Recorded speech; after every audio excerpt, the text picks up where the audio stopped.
Hello, welcome back to my channel. This is Mom Abroad, and I am the Mom Abroad. I'm excited to record another episode installment of my channel, and this time, a little bit of time has passed since I recorded the last videos. I'm not actually sure how much time, but a decent amount. So, I am recording this video at 22 weeks pregnant. So a lot of time has passed since the last few videos that I recorded, but nonetheless, I'm excited to share my story and share all the same stuff with you guys from when I first moved here, which seems like a really long time ago now. We have been here for about 20 months. And if you've been following me, you see that I started recording this at 3 months after we got here. So I have not been as diligent about taking or making these videos as I wanted to be, but ever since I got pregnant, I've really kind of been re-inspired to make them because I noticed that not only is there a pretty big gap in the YouTube universe for videos about expat life as civilian parents in Korea, there's also a very, very big gap and hole in the YouTube world regarding pregnancy in Korea when you are not Korean. And in my case, my husband is also not Korean, nor is pretty much anyone we know. So I definitely have a different experience than your typical Korean person would, even though I go to a normal Korean hospital to have my appointments. They have to treat me a little bit special because I don't speak Korean. My fault entirely. I completely own to that. I wish I did. It would make things a lot easier. But I wanted to kind of shift gears on my channel. Not entirely. I still want to talk about the other stuff that I was going to address anyway, but really start to focus more on life in Korea as a civilian American expat while pregnant, and what the process is, at least for me, in my opinion, in my experience, what the process is when going about having a baby here with all of those same parameters. So a lot of people that would give birth here in Korea as Americans are going to be military personnel. They, most of the time, with very, very few exceptions, will give birth on base. So they'll go through their entire pregnancy up to and including delivery, and then through their pediatrics on base. So they don't really get a different experience than they would have in any other military hospital in any other part of the world.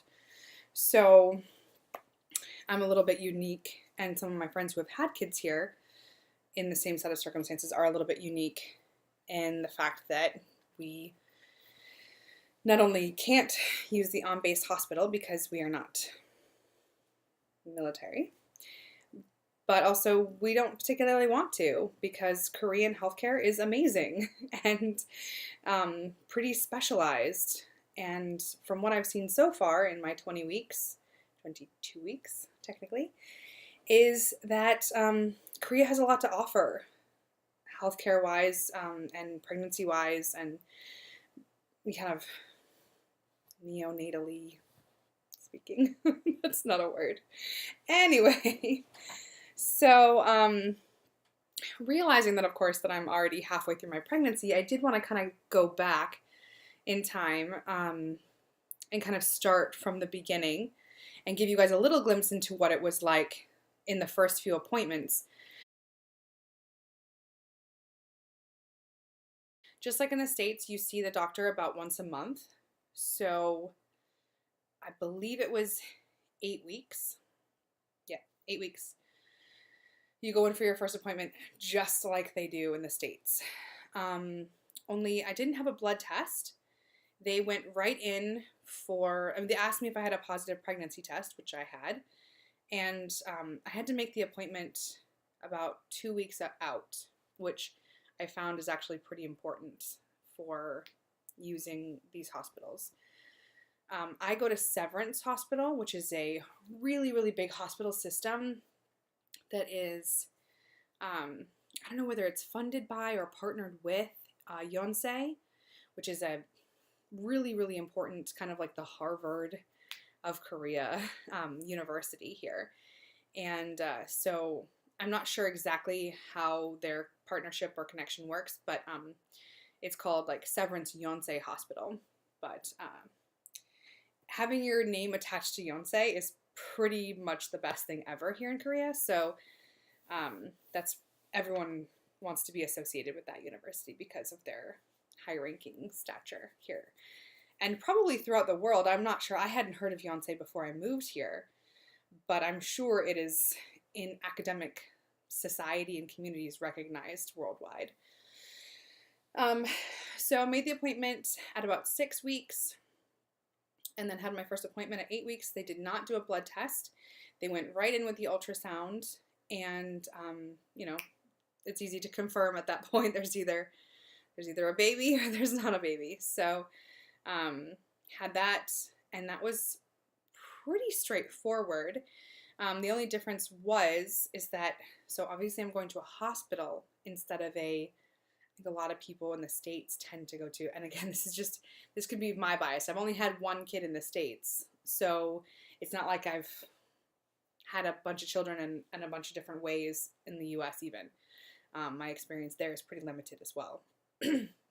But it seems to me, at least where we came from in Maryland, that most people do not go to a hospital to see an OB-GYN. In fact, most hospitals do not employ OB-GYNs. They kind of partner with them. And those people have their own private practices, which is where you go while you're pregnant to see the doctor. So, sorry, if I cough a lot, I really am apologetic. You can't see behind me super well because it just looks white behind me, but the reason why it looks white and you don't see any buildings or trees is because the pollution is over 200 today, which for those of you who don't have to deal with pollution, it's pretty bad. And even here inside where we have air purifiers, it's a pretty, I don't know, it's very taxing on your respiratory system. So I'm trying to like sit up straight. I mean, I also have this belly here that's kind of keeping me from sitting up straight, but I'm gonna do my best to not cough all the way through this video. So made the appointment. I have to go to the international clinic, which is the portion of the hospital where they admit and liaise with foreigners, which is amazing. The first time I went to this hospital and had to go to the international clinic, it wasn't for this pregnancy, it was for a different issue. And I was just so amazed that they were so kind to non-Koreans as to have this entire clinic staffed with doctors and nurses and receptionists and insurance specialists and people like that spoke all sorts of different languages just to make sure their international community in Seoul was taken care of. And most major hospitals here in Seoul have that. I cannot speak to the rest of Korea. I would guess probably not as much. But here in Seoul, they really, really take care of you. You walk in, they ask you in your own language how they can help you, what appointment you have. And so then in my case, I had never been anywhere but the international clinic before because we'd only had some really basic stuff. My son needed shots and needed like a ear infection looked at or something like that, I think. So they had to take me to the OB-GYN, which is actually on a different floor. And they walked with me. They had my paperwork. They spoke Korean to the people at the ultrasound area. They spoke Korean to the doctor area, which is where the OB-GYN actually sits. It's separate from the ultrasound area. And interpreted as necessary, and then kind of left me there with instructions, which was a little bit nerve-wracking. And so I sat there with my instructions and I followed them the best that I could. It was definitely frustrating at first because if something did go wrong, which it did in my particular case, I had like my only option was to go back downstairs, find somebody, bring them back upstairs, have them talk to them. So, but once again, it's not Severance's fault, and that's not Korea's fault. That's my fault for not speaking the language. So I really can't take it out on them too much. But I have Foreign Service Benefit Plan, which is a pretty common insurance here in Korea. And while the International Center understands that and has people that can deal with that, no one else really gets that process. So up in the GYN office, they wanted me to pay. And I was like, no, I was told not to pay. They said specifically, do not pay for anything down here because I only pay in the international clinic. No, you have to pay. No, I'm not going to pay. And you really have to stand your ground, which I wasn't really prepared to do. So after that back and forth for like 4 or 5 minutes of me just refusing to pay them, I went back downstairs. I grabbed somebody from the international clinic and they were very happy to come with me. And we went back upstairs and they sorted it out. And no, I didn't have to pay. But it was definitely frustrating. I think I remember also in that particular visit having to go down another time and have them call up to them and talk to them. And I could, even though I couldn't understand what they were saying, I could tell that the international clinic representative was getting very frustrated and very short with the person on the other end, which I was kind of glad for because it felt like I had somebody on my team, which was nice to have, because when you're there in a huge city where you completely stand out and don't speak the language, having someone on your team is pretty big deal. And it definitely was for me in that exact moment. So I'm very fortunate, and all of my friends, I think, have seen the exact same doctor. But the doctor that they have for all international patients who speak English is just one doctor. And luckily, she's amazing. She's very sweet. She's very patient. She has a good sense of humor. It's definitely not like talking to a Korean, even though she is Korean, of course. I believe she was either born in the States or raised in the States and has some kind of training in the States. So you can talk with her and joke with her and have kind of a normal conversation. It doesn't have to be so robotic. Like, I feel okay. Everything good. You know, you don't have to shorten anything like that. I'd speak just how I'm speaking to you now, and we have a great rapport. So I'm very, very thankful for that, because she is the only person between the ultrasound area and the OB-GYN clinic area, the only one that speaks English. So it's super, super nice to have her. I also had no issues with her explaining my past pregnancy. I had no issue explaining my previous issues in my past pregnancy. I've heard a lot of people talk about cholestasis or cholestasis of pregnancy, or I think it's called something else too, like intrapathic or something like that, cholestasis. All of those are the same thing. They're all the same condition. And I had it with my last pregnancy. It's really, really rare, but I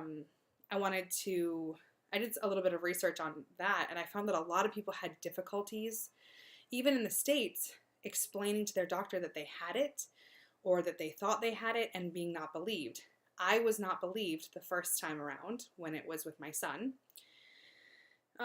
My doctor completely put me off, didn't believe me at all, said that it was all in my head, and, you know, the usual song and dance. If you have had cholestasis or you know someone who has, this is the typical doctor's reaction when you come to them with symptoms of cholestasis. So I told her that I had had it my last pregnancy, and of course there's about a 70% chance you'll get it in subsequent pregnancies. And she believed me right away. She had no problem. She said, that's great. We're going to put together a baseline for you so we know exactly what your liver functionality is now. By the way, that's what cholestasis is essentially liver biles backing up over the course of your pregnancy. If you want more information on it, I can do a YouTube video on cholestasis, but I am by no means a doctor. I only lived through it. I don't really know all the ins and outs of it.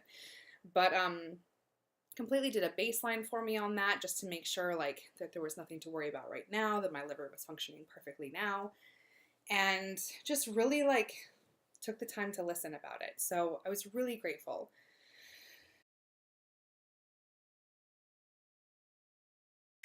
subsequent appointments with my doctor have gone equally well.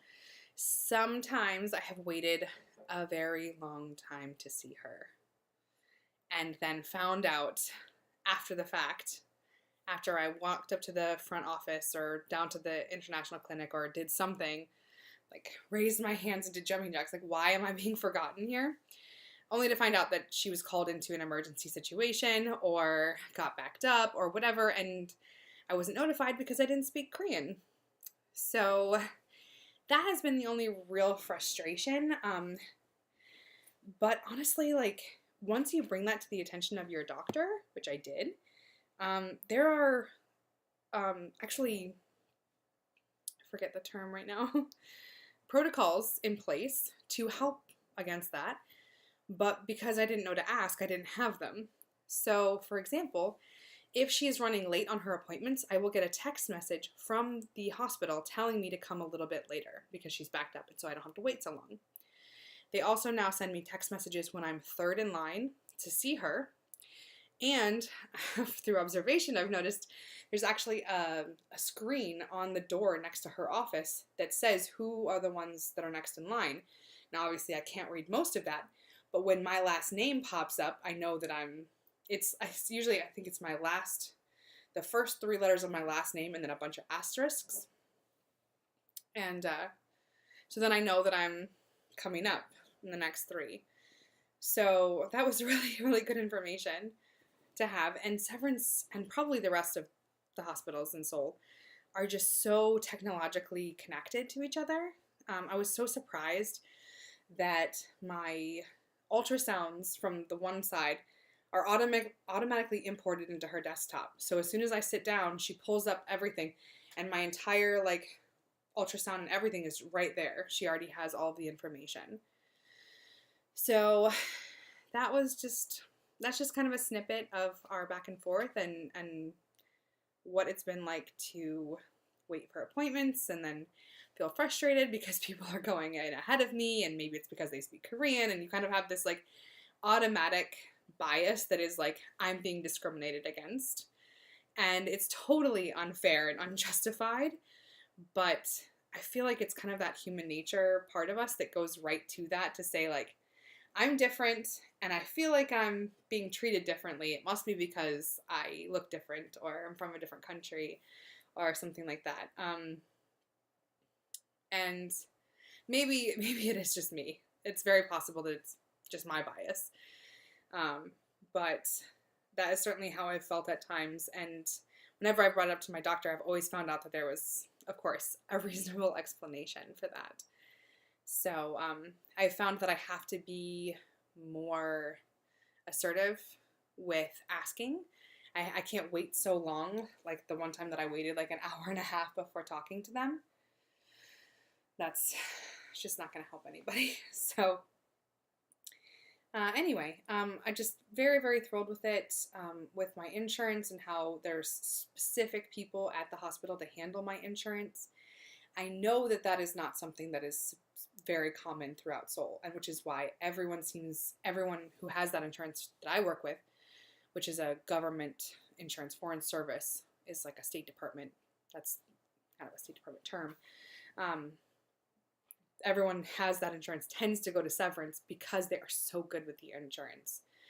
So I have paid nothing so far for my pregnancy and probably won't pay anything for it. So that is just a small glimpse into my pregnancy so far.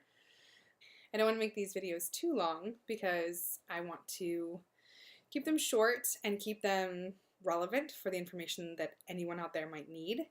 So I really, really, really hope that when I put this video up that you guys will respond and tell me exactly what you want to hear about as far as pregnancy goes in Korea. I'm just going to select things that I think I would want to know about, but if there's anything out there that is a burning question that anyone has, please let me know and I'd be happy to discuss it on here. And if I can't answer it, I have 2 other friends, one who gave birth in December at Severance and one who is giving birth as we speak. So I can ask either one of them or have them come on and tell their story themselves. I'm happy to do whatever I can to put this content out there and make it usable for everyone. So for now, I'm going to sign off, say thank you very much, and I will be seeing you in my next YouTube video episode. Still haven't figured out what to call these yet. Okay. Thanks, guys. See ya.